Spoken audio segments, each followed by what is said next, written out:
Okay, yes, we're all set. Okay, do we have sound? Yes, we do. Okay, I'll call this meeting to order. Historic Preservation Commission. We have a roll call starting with Jeff. Jeff Howes here. John Sampin here. Will Radebush here. Heidi Rieger? And Christina Tracy will not be here. She sent me a note a little bit earlier today. Approval of minutes. Can we have a motion? Well, first, are there any changes? Will, you had a couple changes for the minutes? Just the one, I guess, on page 5, the third line down, it says passing this would, deleting the word allow.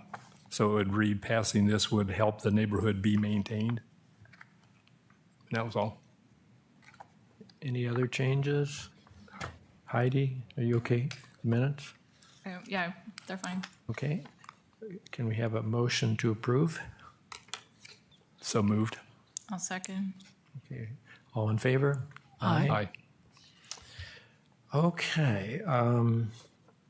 Administrative items. Next meeting, October 22nd at 4 o'clock. It's okay for everyone? Great. So,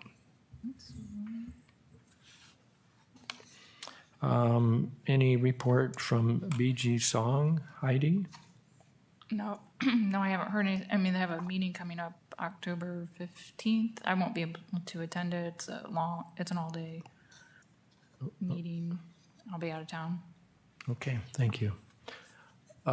We had discussed last, item C, we had discussed the last meeting inviting Marnie Pratt to come to our September meeting, which is today, and discuss possible collaboration activities. So could I invite Marnie to come up to the podium, and I have no specific projects in mind, but I did want you to tell us a little bit about what you were just telling me. Sure. Concerning the library. Next year is actually the library's 150th birthday. So a lot of what I have been working on looking ahead into next year is geared towards that. So we plan to celebrate system-wide and all year long. And it's going to be everything from, we are planning to have a big actual party later in the year, but it's also going to be in our everyday things, like our craft program is going to be geared towards libraries and book themes and birthday crafts and things like that. So we're trying to push as many things as possible to be centered on that theme next year. So we're pretty excited. We've not done really much of any PR with this yet. I'm actually meeting with our PR coordinator this week, and we're going to start talking about how we're going to start to roll that out at the end of the year and into early next year. So a lot of what I'm working on right now is related to, even local history-wise, it's all related kind of to the library's history and really taking diving deep into our history and kind of getting that set. And so a lot of our events next year will relate to that. So Great. You were just telling me an interesting fact that I hadn't been aware of about the early origins of the library. Could you share that? Yeah, so the first attempt at founding a library in Bowling Green was in 1875, so that is the date that we're going off of, 150 years. And it was by a group of men in the area that started sometimes it is referred to as a public library, but it was a subscription library, and there were fees to be involved. And I actually, now I'm trying to remember, I recently found an article that even quoted how big the library was. It was something like a collection of like 100 books or something. It was very small compared to what we have today. But they attempted, and that was, to varying degrees of success for a few years, and then eventually it failed. And then in 1911, the Shakespeare Roundtable women of that group came together, and they started another campaign to found the first public library in town. And that was successful, eventually then merged with the school district public library and eventually became what we are today. So, That's great. Thank you. yeah.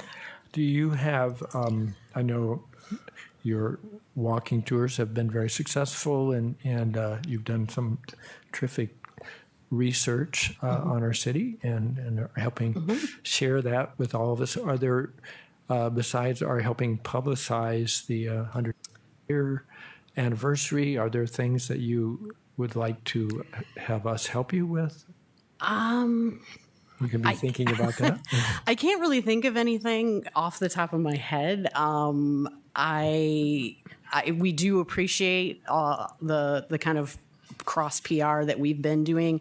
I actually should mention, we just, was it last week or 2 weeks ago, we had the Open Doors event, and that was quite successful. I think we had like 32 people come through the Carter House in that 2 hours time, which that's quite a number of people for that short, on a specific day like that. So we were really pleased with that. And I think that a lot of that has to do with your PR as well as, Ohio history. And so I do know that a couple of the people that came through had heard it through you as well. So we really appreciate that. I can't think of anything specific. You mentioned the walking tour. The walking tour next year will be focused on the library. So we actually are going to visit all the sites fortunately, they are all in the downtown area. So they are walkable with the exception of when we were in the grocery store way down at the end of town. I can't think of anything specific, but. Any other discussion? Well, yesterday we had our first Tell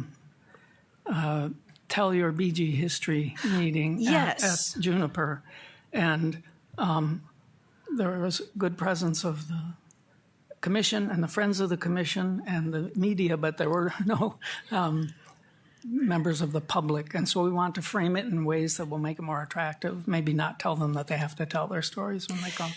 Yes. But at the end, we were discussing what we might do, and Jan Knapp, one of the friends of the commission, mentioned that she just recently gave a talk on the Shakespeare Roundtable, the history of it.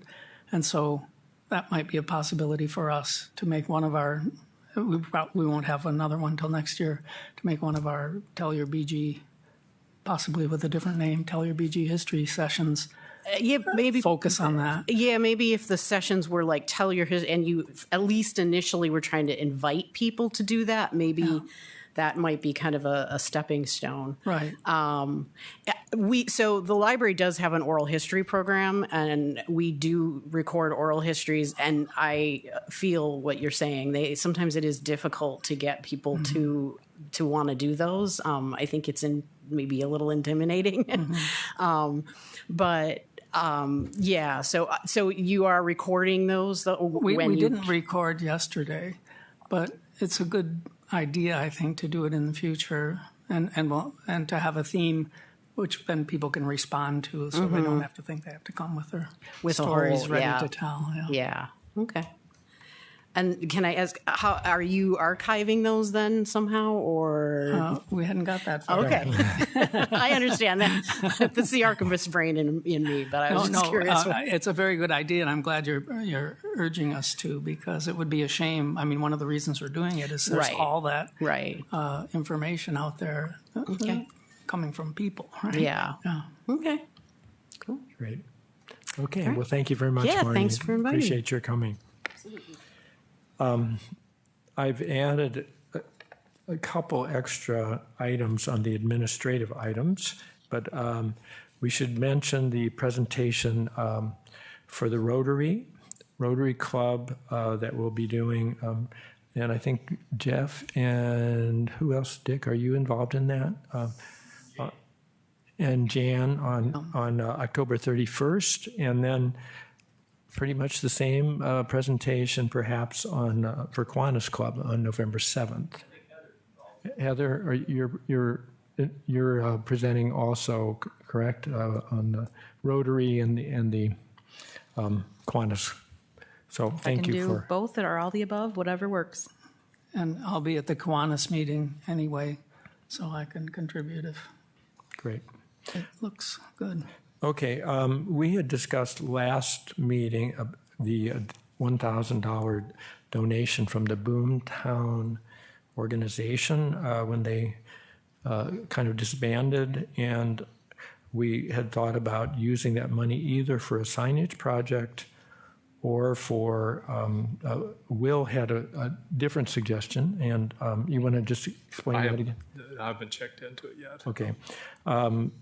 Concerning the first building in Bowling Green, the Martindale Cabin, which is was on Haskins Road, and we've kicked around the idea that maybe a sign would be appropriate for that space. So maybe pending a discussion with that The owner, family right? Yeah. that owns that property, and we could return to that Yes. next meeting. Okay. Sounds Okay. good.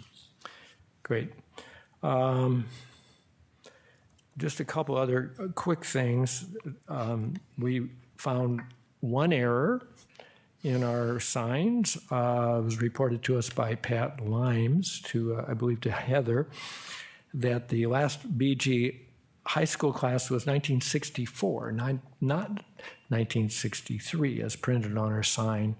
And Heather's idea, I think it's a great one, is to make that adjustment on the QR code. So has that been already done, or? Not yet. It It'll take will us be. a little time, but we'll be done. Fluid. Okay. Then there was another proposal coming from a man who I don't know, named Darren Farr, who is very interested in our first traffic light. And it was called a Sinophore. Some of us know a little bit about that. And he's proposing, I think he has either built or going to build a replica. Is that correct, Heather? He's already built the replica. He would like to hunt down a actual Signafor traffic light. And he would like it displayed here, somewhere at the city building, and also during the Black Swamp Arts Festival next year, because it's the anniversary of the Signafor, I believe, the business starting. I don't remember all the details, but he has a Right. lot of details that are very interesting. So we are encouraging that. We don't know where this might be displayed. I don't think it can be hung up in the center of Worcester, Maine. It'll confuse everybody, but we'll help work on that project with him if we can. Okay. So those are the administrative items. Local designation, excuse me. Former South Main School. The owner, David Roston, I'm assuming you haven't had any more. I haven't. I did have a conversation with Rose Drain and with Kathleen Dennis maybe 10 days ago. Kathleen and Rose both have been brainstorming some ideas for how to help preserve that building. And I'm hoping to meet with both of them prior to our next meeting and see what ideas they have, and hopefully we can collaborate with you all in coming up with some ideas. So my hope is that I think Kathleen could not be here for the next meeting, but maybe I don't know about you, Rose. We could see if we have ideas to present, we could do it at that time. The former hospital owned by Anissa Miller at 416 West Worcester. Anissa has reported to me that she's moving forward with some repairs, including the replacement of a roof, which is a kind of a big deal on that large home. So it's not slated to be torn down, which is good news. We have nothing to report about the University Pond and Windmill, but we continue to put that on our agenda. Those were ideas put forth by Rose a couple meetings ago. And the update on the North Main Street District, Heather sent this on to City Council on August 28th with our vote of 3 in favor and 2 abstentions. And it goes to the Planning Commission for their discussion first on October 2nd. So we'll be perhaps having some news about that at our next meeting. Okay. So item number 5, public hearing for local district designation. We are doing a public hearing today on property at 503 Buttonwood, a home owned by Charles and Jean Ladd. And Will has been doing some work on preparing that proposal. So Will, you want to fill us in on that? The house at 503 Buttonwood Avenue, that's Charles and Jean Ladd's, was built in 1888. And it's not really like architectural history it's not real fancy, but it had significant owners over time. The prominent one was Harold Henry Harms, and they had a Harms ice cream factory that was actually where the apartment complex is east of, it's on the next, it used to be part of the property, but it was sold and it's to the east on the next street, but that was where the ice cream factory was. And apparently they actually vended ice cream out of the house, at the house. And the Harold actually started Henry Manufacturing in 1952, and it became Henry Fielders. So the plant out on the north side of town was theirs. It was his. He founded it. I'm not sure the exact date that it changed into Henry Fielders. There's 10 children used to live in the house, and the oldest one passed away probably a month or so ago, I think, in the Columbus area, was the last surviving sibling or child.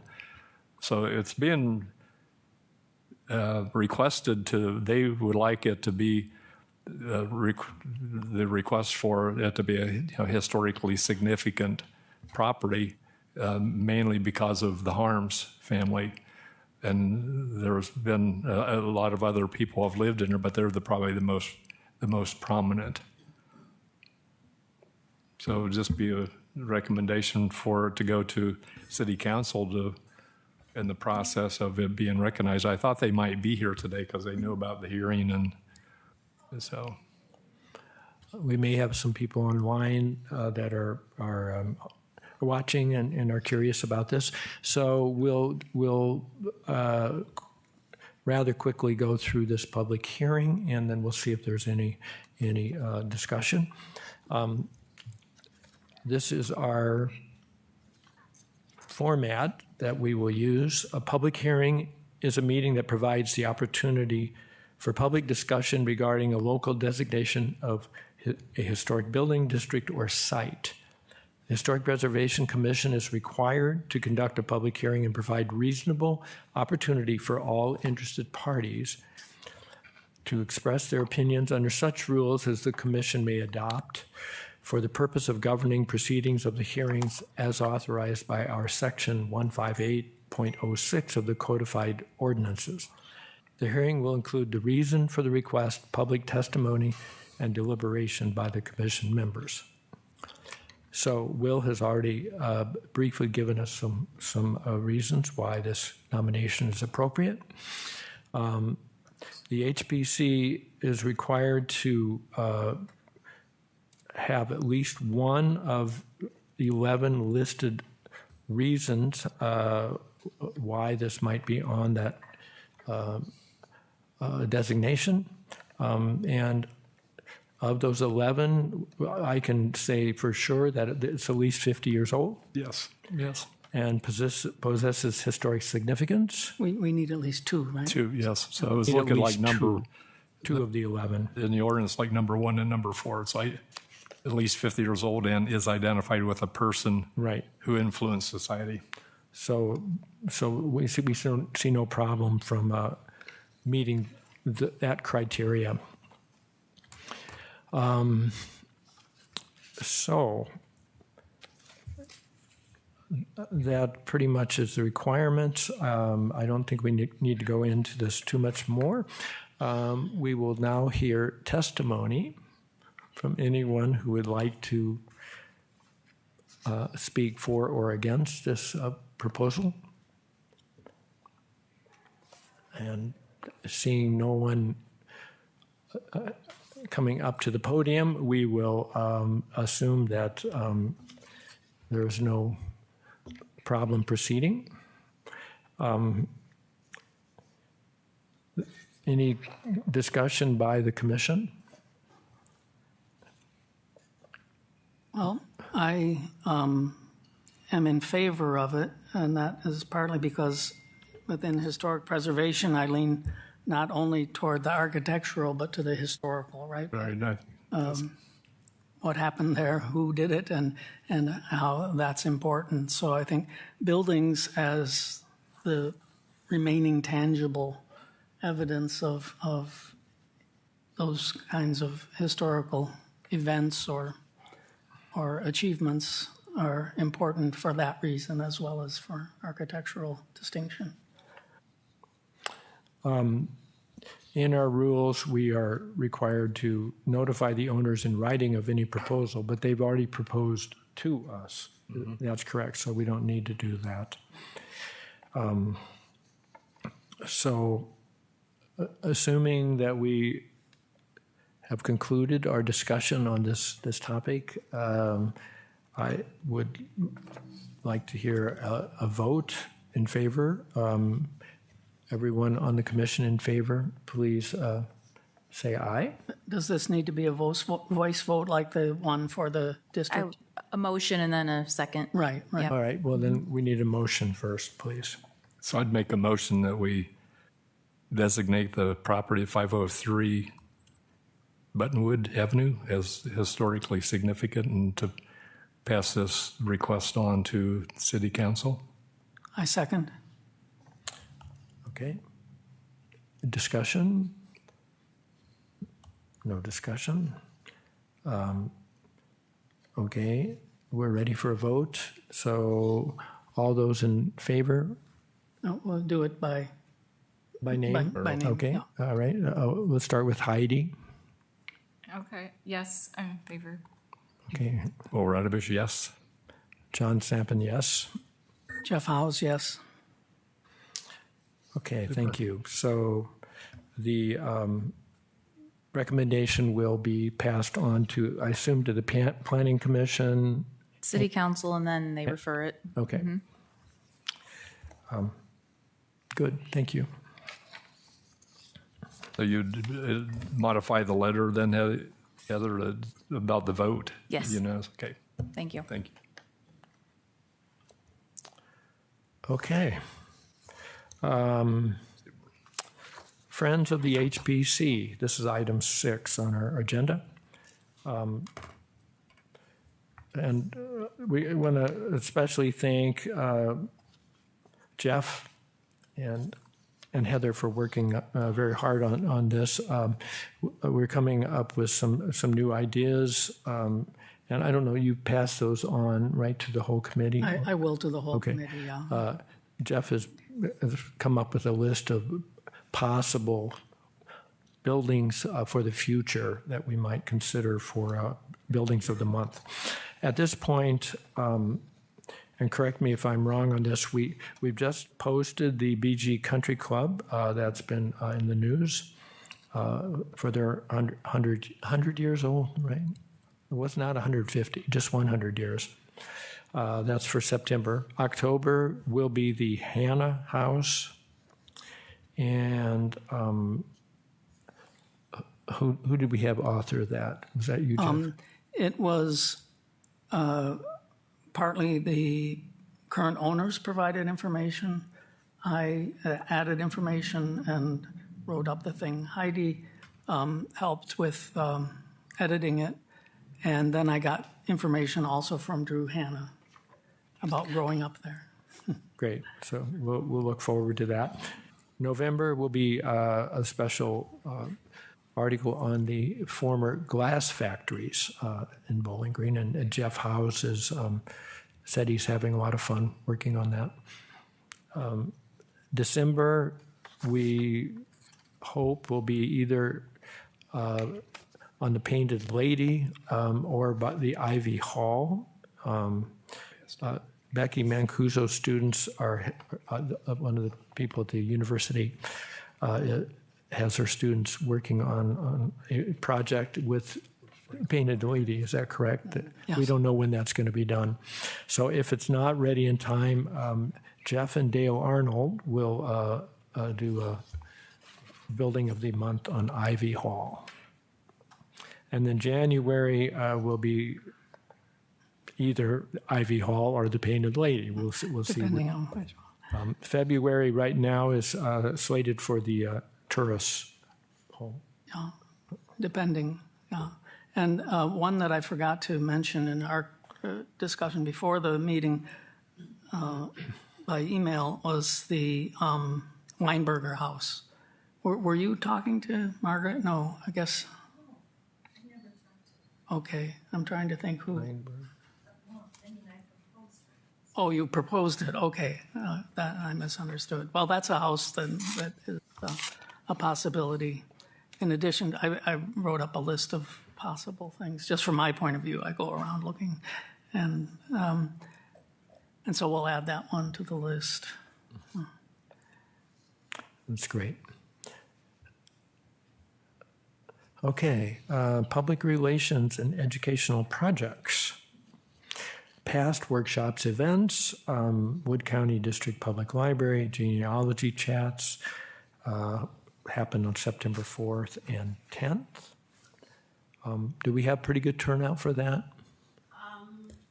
Usually only get a couple of people. We have one more in November, I believe, or no, October. Yeah, the first Wednesday. But we have a dedicated group. Good. Wood County Museum, the first Fridays and Make It, Take It craft happened on September 6th. And music at the museum was September 19th. Was anybody able to go to that? I performed I'm with sorry my we missed ukulele it. band. I'm sorry. It was very well attended. It was a beautiful evening. Oh, that's great. Future events. District Public Library, Discovering Your Family Tree Series. What is the tree series? Family tree. It should be a hyphen. Yes. In the world of hyphens, there should be a Yeah. hyphen there. It's on genealogy. Oh, family okay, history. okay. Yeah, it's a That kind partnership of with tree. Yes, yes. Okay. On October 2nd, 16th, and 30th at 2 o'clock. And genealogy chats on November 4th. Oh, yes. Again, 2 to 3. Wood County Museum, First Fridays, Make It, Take It, crafts October 4th. All events, of course, you can see that online. Tell Your History at Junipers. Well, we just did that yesterday, and we're hopeful that we can continue doing a Tell Your History once a quarter. So every 2 or 3 months, we'll try to establish that. Was it on? It was Channel 11. Was that on the news last night? I missed it. I didn't look. I guess we could look and see if it's posted on the site. I have a copy of the pictures too, if you want to see it. I thought we could put it as part of the minutes.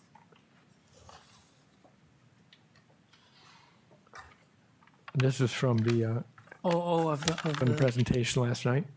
Past and present. That was a wonderful slideshow put together by Dick Martin and assisted by Jeff House. So those of us that were there really enjoyed the evening. Okay, any other public relations educational projects that are not mentioned? Heritage Ohio was on the agenda, I believe. Did I Or skip over did that? I mix things up?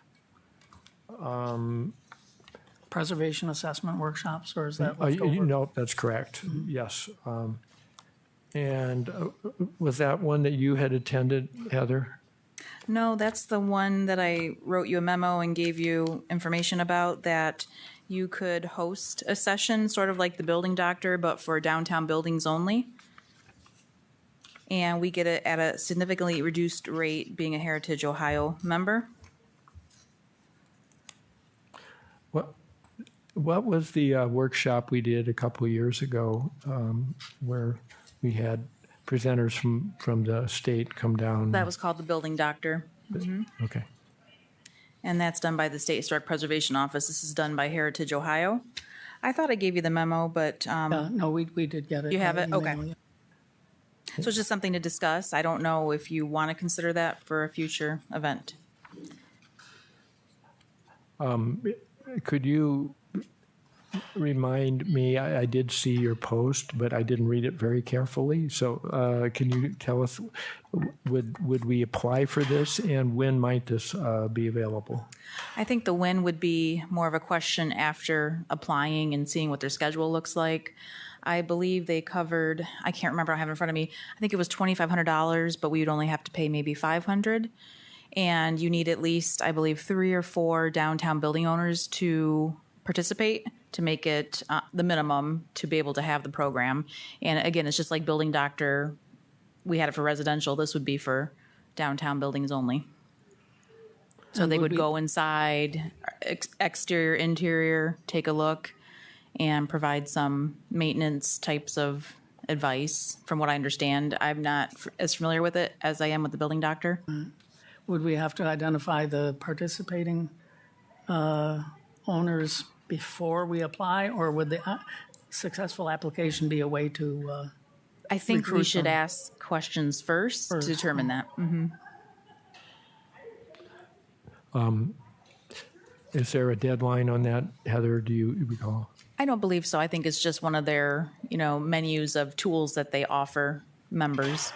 I think that's something I would like to have Christina be part of, and maybe do some recruitment, or at least try to find out if there's interest from the business owners. Okay.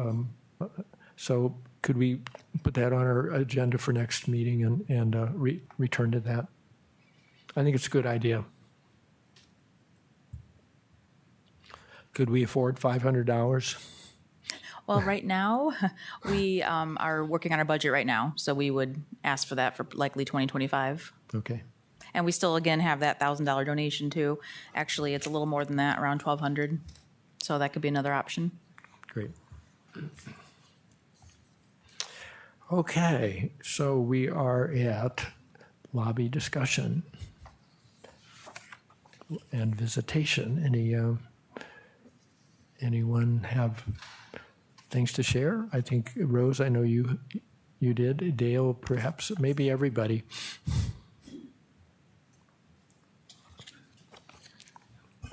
Well, I want to extend a thank you to Will Bush for spending time to take a look at the church steps at Trinity United Methodist Church yesterday evening, because the church is considering possibly removing the limestone steps and putting concrete steps in place. So there may be an alternative that might actually be less expensive, or at least not any more expensive, and preserve the look, the original look, using the original limestone. So thank you, Will. He passed on Chris Mowen's contact information, and that's been given to the facility person at the church. So thanks so much. In regard to South Main School, I'm hoping that the October 12th meeting that is being hosted in partnership with the city by Bowling Green Save Our Neighborhoods group, it may be an opportunity to talk about the fact that South Main School is currently, it's zoned a mixed-use neighborhood zone. we've been talking, Kathleen Dennis and I and other members of BG Song have been talking about, well, what could possibly be done to preserve that as an historic structure, but repurpose it, take care of it, remediate the things that are issues, and certainly asbestos and lead paint and whatever is on windowsills that's a problem that's recently been discovered. So anyway, the meeting that BG Song is hosting on October 12th it's a coming together of all sorts of people in the community to talk about, to brainstorm, to see what can be done to meet the housing needs in the city. BGSU is growing. The Bowling Green workforce is growing, and like many other cities, we have issues with financially accessible housing. So I think if Heidi's not available to attend, I think Will said he may be able to. I know you'll be out of town, but I sent the invitation to anyone who hadn't already received it. I sent it in by email yesterday. I'll try to be there. Oh, yay. Thank you. Let's see. Maybe this isn't the purview of the Historic Preservation Commission, but when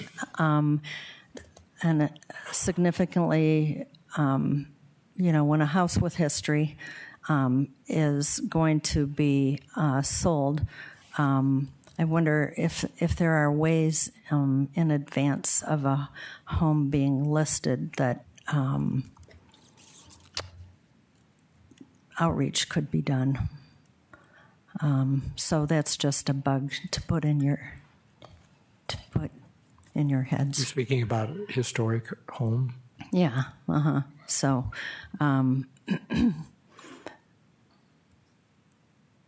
Because keeping an historic home intact as an historic home is important, as you know, to me, because I'm an historic homeowner along with my husband. And so anyway, it's just a thought to maybe bounce around in people's heads. What can we think about as a community of people who are anxious about preservation of the beautiful old homes in BG? Yeah. Great. Thanks. Thank you.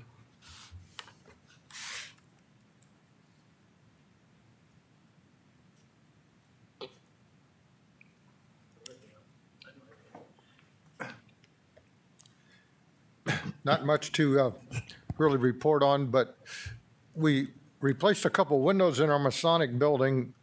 The building was built in 1903, and don't know really when the next windows were put in, but we tore out old Anderson windows, and on the side of the casing it said Gordon Lumber on it, on the side. So I don't know what year that was. But the windows were framed originally in metal from the original building, the factory building for furniture, and put new windows in two of the offices over there. Which I appreciate, since I'm renting one of the offices, and now I can see How's that outside working out? open the window. It's very nice. And I don't think those windows you replaced were anything close to original. You were just implying that, right? With Right. Gordon Lumber. They're real nice. They were nice old windows, Anderson original windows, but they just got old and they don't open very well now. So, Thank you.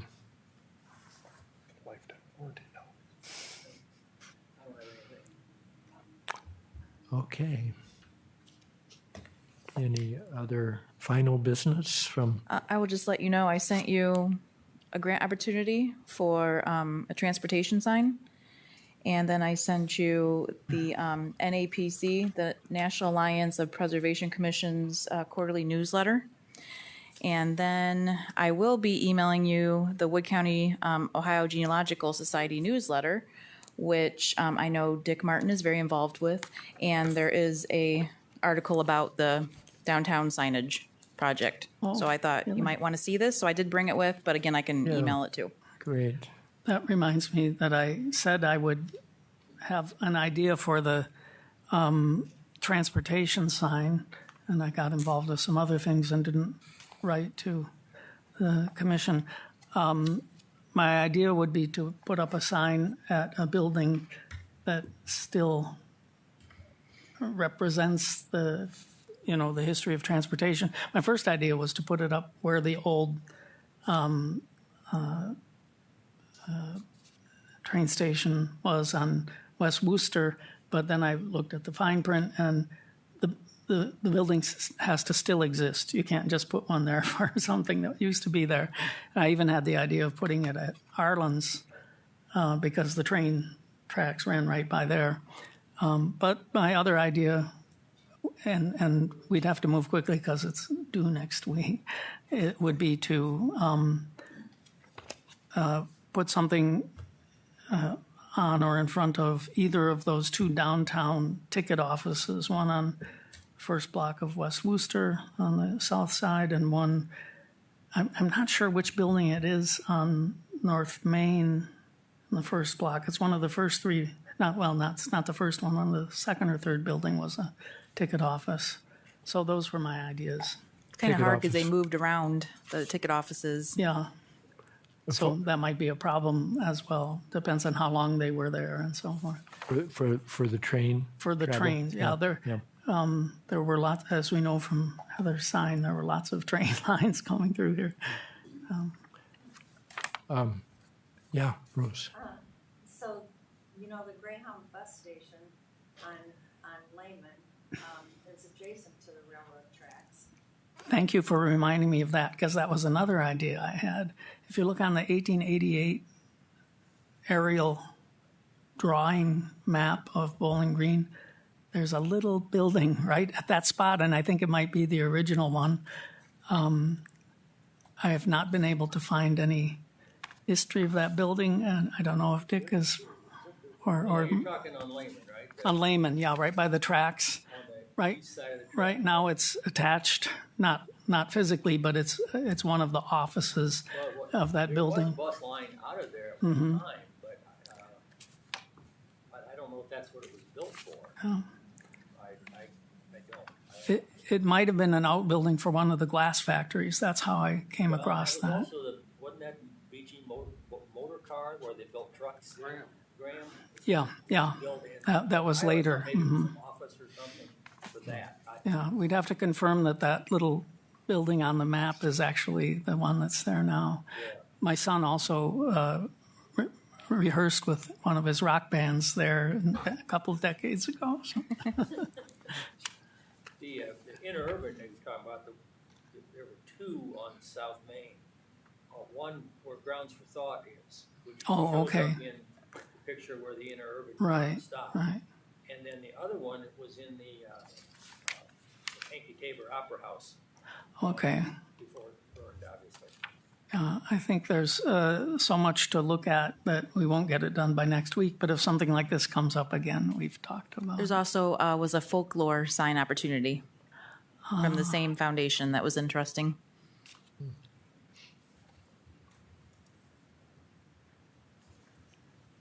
I had a short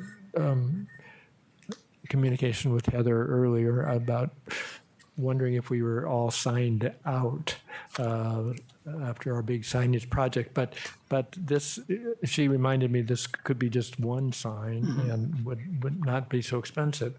But I don't know how we can get that done unless Heather's writing it for us. Not in a week. So maybe that's something we should just keep in mind for next year. What do you think? Yeah, keep an eye on Yeah. what they are offering. Good. Any other business? Okay, or do we have a suggestion for adjournment? No? Motion to adjourn. Second. Okay, all in favor? Say Aye. Okay.